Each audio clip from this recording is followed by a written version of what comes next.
Merhaba, bugün elimizdeki kaynakları şöyle bir masaya yatırıyoruz ve oldukça sarsıcı bir olaylar dizisine odaklanacağız. Biliyorsunuz Özgecan Aslan cinayeti Türkiye'yi çok sarsmıştı. İşte o davanın faili Ahmet Sufi Altındöken, Hı hı. onun cezaevindeyken başka bir mahkum tarafından öldürülmesi ve sonrasında yaşananlar, özellikle cenazesinin defni sırasında çıkan olaylar. Kaynaklarda çok çarpıcı detaylar var bu konuda.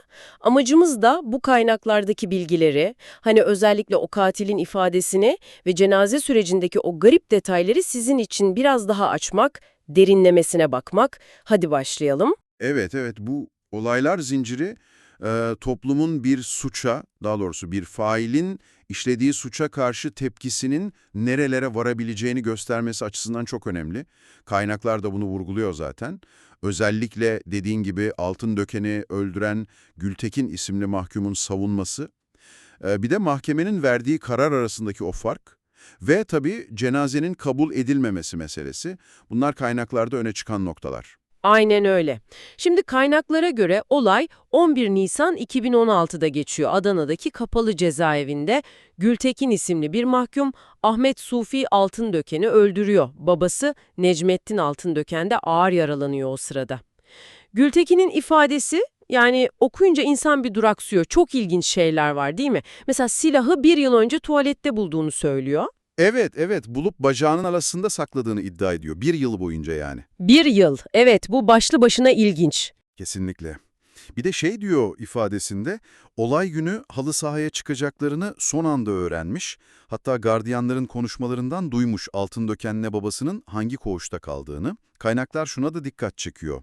Gültekin ifadesinde sürekli Özgecan Aslan cinayetinin rüyalarına girdiğini, kendisinin de iki kızı olduğunu, hani bu durumdan çok etkilendiğini belirtmiş. Hmm. İşte o halı saha kapısı açılınca bir an böyle sinema perdesi gibi Özgecan'ı ve kendi kızlarını gördüğünü, merdiven boşluğuna ateş ettiğini ama asıl amacının öldürmek değil de ölüm korkusu vermek olduğunu iddia ediyor. Yani böyle bir savunma yapmış. Ama iş mahkemeye gelince yani bu savunma pek karşılık bulmamış anlaşılan. Kaynaklara göre Gültekin mahkemede şey demiş, Sufi ile karşılaşınca Özgecan Aslan'ın selamı var, geri çekil demiş.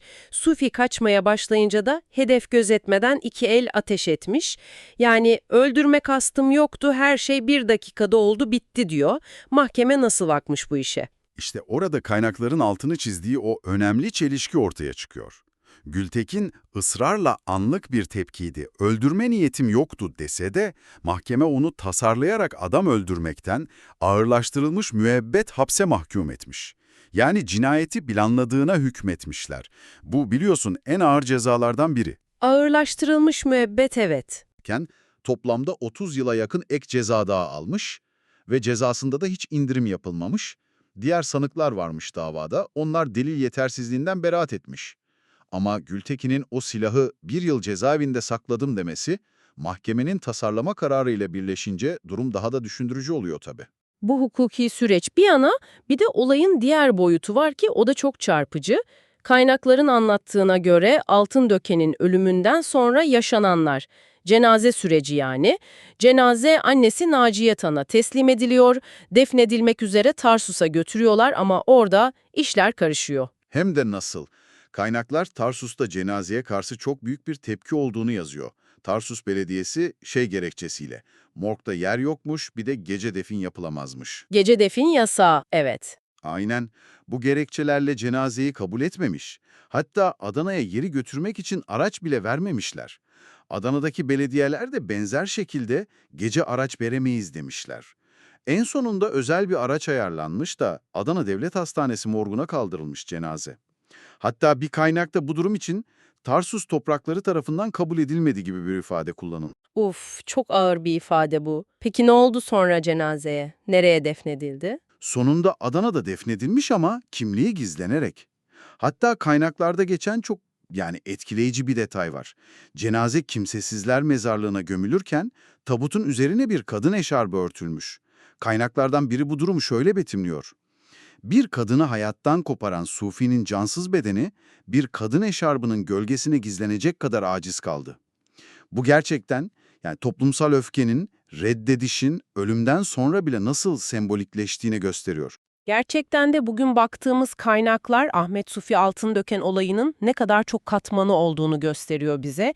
Gültekin'in o savunması, Özgecan Aslan'ı referans vermesi, sonra mahkemenin tasarlayarak öldürme kararı ve tabii ki cenazenin defnindeki o inanılmaz süreç, o reddediliş, bunlar kaynaklardaki kilit noktalar oldu bugün. Evet, bu olaylar dizisi gerçekten de ağır bir suçun ardından gelen toplumsal tepkinin sınırlarını, adaletin farklı yüzlerini ve hatta ölümden sonraki süreci bile nasıl şekillendirebildiğini çok net ortaya koyuyor.